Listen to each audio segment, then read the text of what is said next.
अब देखिए हम लोग क्वेश्चन नंबर 59 देखते हैं। ठीक है, ये भी अच्छा क्वेश्चन है। 59 में क्या है कि इस प्रकार से आपको एक कंपाउंड दिया हुआ है, कहता है given the structure of the cyclic D glucose दिया हुआ है। ठीक है, मोल्स ऑफ HiO4 इसमें यूज हुआ है विद एक्स एंड वाई इसको बोला गया है। ठीक है, रिस्पेक्टिवली। तो सबसे पहला नंबर क्वेश्चन तो यही है कि कितने मोल HiO4 के एक्स में और वाई में यूज हो रहे हैं। देखिए HiO4 के बारे में अभी मैंने आपको बताया था, इससे पहले बहुत सारे क्वेश्चन ऐसे निकल के गए हैं। तो मैंने बताया कि ये जो है विसिनल डायोल सिस्टम पर काम करता है। विसिनल डायोल सिस्टम का मतलब ये हो गया कि जहां पर 1-2 है ना, 1-2 पोजीशन पर जो है ना OH ग्रुप लगे हुए होंगे। ठीक है, तो गौर से देखिए यहाँ पर ये 1-2 है, तो यहाँ पर इसके बीच में ये क्या करेगा, ये बॉन्ड ब्रेक करेगा। ठीक है, फिर देखिए यहाँ पर भी 1-2 सिस्टम बन रहा है, तो यहाँ पर भी ब्रेक करेगा और यहाँ पर भी ब्रेक करेगा। यहाँ के बाद देखिए यहाँ पर ये ईथर है। ठीक है, तो जैसे ही एक तरफ OH हो और दूसरी तरफ ईथर हो, तो वैसी स्थिति में फिर यहाँ पर जो है ऑक्सीडेशन नहीं हो पाता है, कहने का मतलब बॉन्ड ब्रेकिंग प्रोसेस नहीं हो पाएगा। तो अगर आप गौर से देखिए तो इस X में जो है कितने मोल यूज में लिए गए, 3। चलिए इसमें देखते हैं, एक तो यहाँ पर, दूसरा यहाँ पर, तीसरा देखिए यूज नहीं हो पाएगा। क्यों? क्योंकि यहाँ पर देखिए ये एक प्रकार से क्या है, ईथर है। ठीक है, और इधर देखिए OH है, तो इधर नहीं हो पाएगा, तो एक प्रकार से 2 मोल यूज में लिए गए। तो 3 और 2 करके जो आंसर होगा डी वही सही है। अब कहता है कि बताइए कितने मोल ऑफ फॉर्मिक एसिड बने X और Y में। तो अभी मैंने आपको ट्रिक भी बताया था कि फॉर्मिक एसिड बनाने के लिए हमें करना क्या है, कुछ भी नहीं। बेसिकली जहां जहां से आप बॉन्ड तोड़ रहे हो ना, आपको क्या करना है, उस पर OH लगाते जाना है। जितना बार बॉन्ड टूटेगा, जहां से भी बॉन्ड टूटेगा, पर कार्बन पर जो है आपको OH ग्रुप लगाते जाना है। देखिए यहाँ पर इधर से बॉन्ड टूटा है, तो इसका मतलब आपको यहाँ पर OH लगाना है। इधर से बॉन्ड टूटा है तो यहाँ पर OH लगेगा, और इधर से टूटा है तो यहाँ भी OH लगेगा। ठीक है, यहाँ से बॉन्ड टूटा है तो यहाँ भी OH लगेगा, और इधर से टूटा है तो यहाँ भी OH लगेगा। ठीक है, तो बेसिकली क्या है कि ये बीच वाला जो कार्बन है, इस बीच वाले कार्बन को अगर आप गौर से देखिए, है ना, तो ये OH तो है ही, और एक कार्बन पर जब 2 OH ग्रुप होता है, एक कार्बन पर जब 2 OH ग्रुप होता है, तो ये C डबल बॉन्ड O में कन्वर्ट हो जाएगा। तो उस हिसाब से अगर आप गौर से देखिए, ठीक है, तो यहाँ पर देखिए एक बार यहाँ, एक बार यहाँ और एक बार यहाँ, तो इस बीच वाले इस कार्बन को अगर गौर से देखिए और इस कार्बन को देखिए, ठीक है, तो यहाँ पर दोनों तरफ से बॉन्ड टूटा है, और दोनों तरफ से बॉन्ड टूटने के कारण एक OH उस तरफ से लगेगा और एक OH इस तरफ से लगेगा। तो कुल मिलाकर यहाँ पर जो है, चलिए मैं आपको बता देता हूँ, कार्बन है, यहाँ OH है, एक OH इधर और एक OH इधर, और ये दोनों OH मिलकर डिहाइड्रेशन करके क्या करेगा, CO बनाएगा, और यहाँ पर एक हाइड्रोजन भी है बच्चों, तो ये देखिए HCOOH बनाएगा। तो बस आपको ऐसा कार्बन ढूंढना है जिसमें एक OH ग्रुप पहले से है और 2 OH ग्रुप जो है बॉन्ड टूटने के बाद लगा है। ठीक है, तो देखिए यहाँ पर एक OH ग्रुप पहले से है और एक बॉन्ड उधर से, एक बॉन्ड इधर से, तो इसका मतलब ये आपको COH देगा, ये भी आपको COH देगा। कैसे? देखिए इधर भी बॉन्ड टूटा है, उधर भी बॉन्ड टूटा है, तो उधर भी OH, इधर भी OH, तो ये भी आपको COH देगा। तो एक प्रकार से X में जो है ना, X में आपको 2 मोल COH मिल रहा है X में। चलिए Y में देखते हैं। Y में तो देखिए 2 जगह ही बॉन्ड ब्रेकिंग प्रोसेस हुआ है, तो इस बीच वाले OH वाले कार्बन को देखिए, तो एक OH आपको इधर लगता हुआ दिखेगा और एक OH इधर लगता हुआ दिखेगा। तो कुल मिलाकर ये जो है फॉर्मिक एसिड में कन्वर्ट हो जाएगा। तो 1 मोल फॉर्मिक एसिड इसमें बनेगा और 2 मोल फॉर्मिक एसिड इसमें मिलेगा। तो 2-1 करके इसका आंसर होगा। अब उसके बाद बात करते हैं मोल्स ऑफ फॉर्मल्डिहाइड, है ना। फॉर्मल्डिहाइड देखिए आपको कहां पर मिलेगा, फॉर्मल्डिहाइड आपको मिलेगा बिल्कुल लास्ट वाले पोजीशन पर। ठीक है, तो लास्ट वाले पोजीशन पर कैसे, तो देखिए यहाँ पर ये है, इधर से बॉन्ड टूटा हुआ है, तो यहाँ पर एक OH लग जाएगा, और एक कार्बन पर जब 2 OH होता है तो यहाँ पर क्या होता है, C डबल बॉन्ड O में कन्वर्ट हो जाता है। तो बेसिकली ये CH2 डबल बॉन्ड O, तो ये देखिए क्या है, फॉर्मल्डिहाइड है।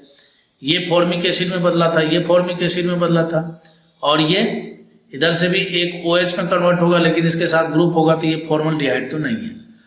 उसी प्रकार से देखिए ये फॉर्मल्डिहाइड में, ये फॉर्मिक एसिड में, और ये फिर इस पूरे ग्रुप के साथ होगा। तो कहने का मतलब यह है कि 1 मोल तो इसमें फॉर्मल्डिहाइड बनेगा और 1 मोल फॉर्मल्डिहाइड इस वाले बनेगा। तो 1-1 करके आंसर ऑप्शन नंबर ए होगा इसका। ठीक है,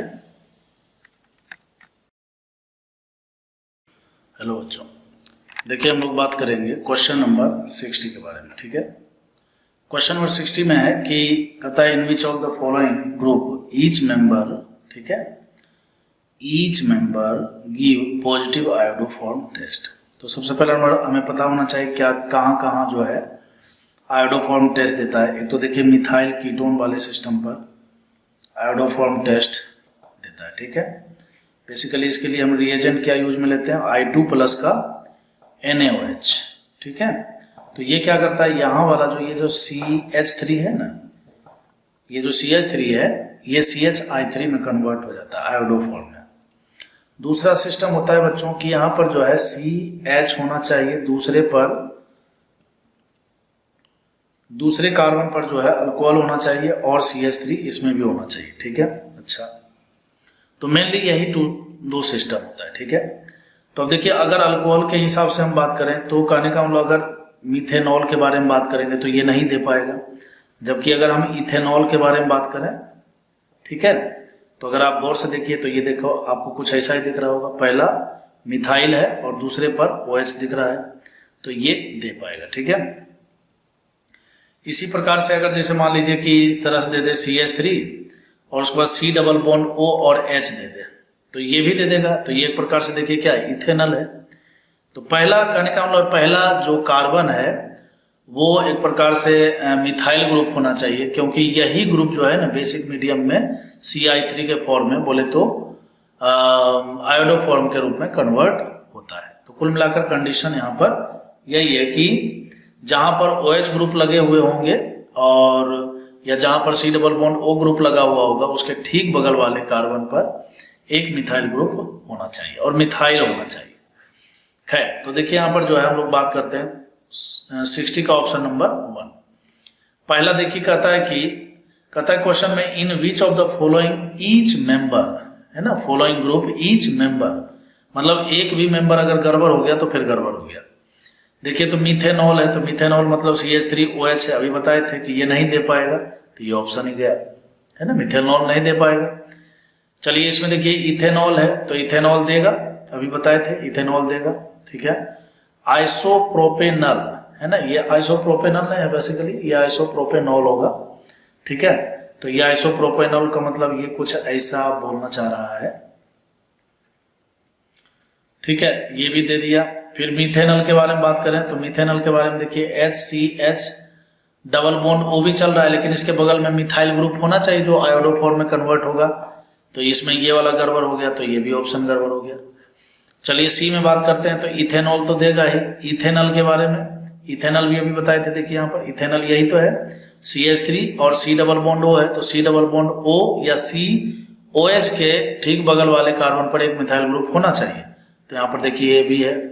फिर isopropyl alcohol, isopropyl alcohol basically ये होता है, ये जो है CH3COH आइसोप्रोपाइल आप जानते हो, ठीक है, दूसरे कार्बन पर रेडिकल्स बने होते हैं, वहां पर अल्कोहल है, तो ये हो गया। तो इसमें भी देखिए जहां पर OH ग्रुप लगा हुआ है उसके ठीक बगल में मिथाइल ग्रुप एक क्या दो है, तो इसका मतलब ये भी देगा। तो ऑप्शन नंबर C में तीनों के तीनों कंपाउंड जो है जो कि आयोडोफॉर्म टेस्ट देंगे। कहने का मतलब यह है कि अगर इसको हम I2+ NaOH से कन्वर्ट करेंगे के साथ रिएक्शन करेंगे तो ये CHI3 के रूप में कन्वर्ट हो जाएगा। तो ऑप्शन नंबर C इसका करेक्ट आंसर है। चलिए अब हम बात करेंगे क्वेश्चन नंबर 61 के बारे में। 61 में देखिए यहाँ पर दिया हुआ है H2O, लेकिन यहाँ पर लिया हुआ है 18, ठीक है, H2O लिया हुआ है और 18 लिया हुआ है, ठीक है। तो 18 बेसिकली ये बताना चाह रहा है, जैसे देखिए यहाँ पर इस क्वेश्चन में ऑक्सीजन बहुत सारे लिखे हुए हैं, है ना, लेकिन यहाँ पर H2O 18 बोलने के पीछे मेन मकसद यही है कि आप ऑक्सीजन और ये ऑक्सीजन 18 मतलब दोनों आइसोटॉप्स है, आप इन दोनों ऑक्सीजन को अलग अलग मानिए। चलो ठीक है, मानते हैं। देखिए सोडियम क्या करेगा, सोडियम जो है इस H2O के साथ रिएक्शन करके ये क्या करेगा, एक बेस बनाएगा, NaOH बनाएगा, आपको पता है, ठीक है। और बेस बनने के बाद जो ये बेस बन रहा है इसमें देखिए ये H2O 18 वाला है, कहने का मतलब ऑक्सीजन जो है यहाँ 18 वाला है। तो एक प्रकार से मैं बोल सकता हूँ कि यहाँ पर ऑक्सीजन जो हाइड्रोक्साइड आयन है OH- ये एक स्ट्रॉन्ग न्यूक्लियोफाइल है, ठीक है, स्ट्रॉन्ग न्यूक्लियोफाइल है और ये 18 आइसोटॉप्स वाला है, ठीक है। अच्छा, कहता है कि जब आप इसके साथ रिएक्शन करेंगे तो ए बेस मिलेगा और फिर बी मिलेगा, ठीक है। चलिए मिल गया हमें। अब उसके बाद कहता है कि ये एक प्रकार से एस्टर ले लिया है और उस एस्टर को हमें इस बेस के साथ रिएक्शन कराना है, बोले तो OH माइनस के साथ जो है 18 वाले आइसोटॉप्स के साथ रिएक्शन करवाना है। तो ये क्या करता है, ये एक स्ट्रॉन्ग न्यूक्लियोफाइल है, तो ये क्या करेगा, यहाँ पर अटैक करेगा।